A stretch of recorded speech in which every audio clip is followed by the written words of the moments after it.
আসসালামু আলাইকুম সকলকে দৈনিক স্বাস্থ্য সেবা চ্যানেল থেকে স্বাগতম। আমি ফার্মাসিস্ট মাসুদুর রানা বলছি। আশা করি আলহামদুলিল্লাহ সকলেই ভালো আছেন, সুস্থ আছেন। আমিও আলহামদুলিল্লাহ ভালো আছি। আমি আজকে আপনাদের মাঝে নিয়ে আসলাম খুবই উপকারী নতুন আরেকটি ভিডিও। ট্যাবলেট এমিলিন 25 এর জেনেরিক নেম হলো এমিট্রিপটাইলিন হাইড্রোক্লোরাইড 25 মিলিগ্রাম। ট্যাবলেট এমিলিন 25 এটা অপসনিন ফার্মাসিউটিক্যালসের তৈরি।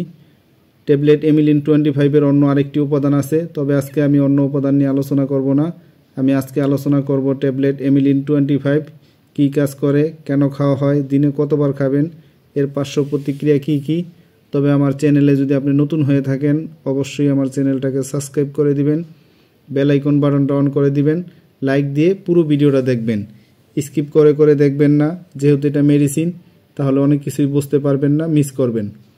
তো আমি আজকে আলোচনা করতেছি ট্যাবলেট এমিলিন 25 কী কাজ করে। ট্যাবলেট এমিলিন 25 হলো একটি সাধারণত ওষুধ যার মূল উপাদান হলো এমিট্রিপটাইলিন। এই ওষুধটি মূলত বিষণ্ণতা চিকিৎসায় ব্যবহৃত হয়। এছাড়াও এটি অন্যান্য কিছু অবস্থার চিকিৎসায়ও কার্যকরী। এমিলিন 25 কিভাবে কাজ করে? এমিট্রিপটাইলিন মস্তিষ্কের নিউরোট্রান্সমিটার নামক রাসায়নিক পদার্থের মাত্রা বাড়িয়ে কাজ করে। এই নিউরোট্রান্সমিটারগুলি মেজাজ, ঘুম এবং অন্যান্য মস্তিষ্কের কার্যকলাপকে নিয়ন্ত্রণ করে।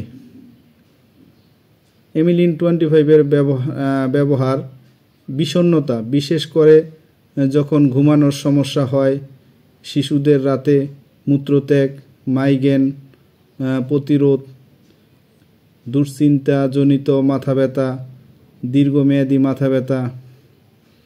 এমিলিন 25 এই ধরনের সমস্যা দূর করে থাকে। এমিলিন 25 ট্যাবলেটটা খুবই ভালো। এটা দিনে কতবার খাবেন? এটা প্রতিদিন একটা করে রাতে খাবেন, নিয়মিত খাবেন।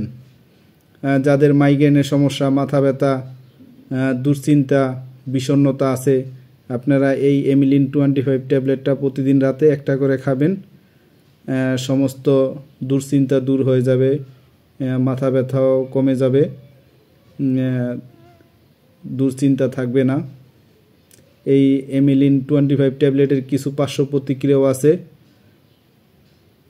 সকল ওষুধের মতো এমিলিন 25 এর কিছু পার্শ্ব প্রতিক্রিয়া থাকতে পারে, যেমন মুখ শুকিয়ে যাওয়া, ঝাপসা দেখা, কোষ্ঠকাঠিন্য, ঘুম, মাথা ঘোরা। এ ধরনের সমস্যা হতে পারে, নাও হতে পারে। তবে আপনি যদি এ ধরনের সমস্যা মনে করে থাকেন তবে অবশ্যই ডাক্তারের সাথে যোগাযোগ করবেন। যদি আপনি এই ওষুধ সেবন করার সময় কোনো পার্শ্ব প্রতিক্রিয়া অনুভব করেন তাহলে অবশ্যই আপনার চিকিৎসকের সাথে পরামর্শ করবেন। গুরুত্বপূর্ণ তথ্য: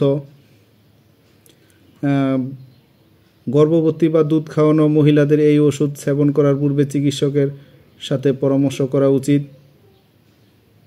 এই ওষুধ অন্যান্য ওষুধের সাথে মিথস্ক্রিয়া করতে পারে, তাই অন্য কোনো ওষুধ সেবনের আগে চিকিৎসকের সাথে পরামর্শ করে নেবেন। এই ওষুধ সেবন করার সময় মদ্যপান করা উচিত নয়। এই ওষুধ সেবন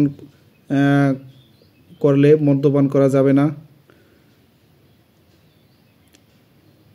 সকলেই ভালো থাকবেন, সুস্থ থাকবেন।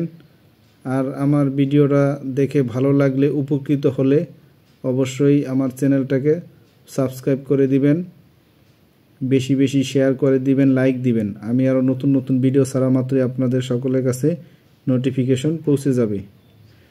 আর আপনাদের কোনো কিছু জানার থাকলে, বোঝার থাকলে অবশ্যই আমাদেরকে কমেন্টসের মাধ্যমে জানাবেন। সকলেই ভালো থাকবেন, সুস্থ থাকবেন। আসসালামু আলাইকুম।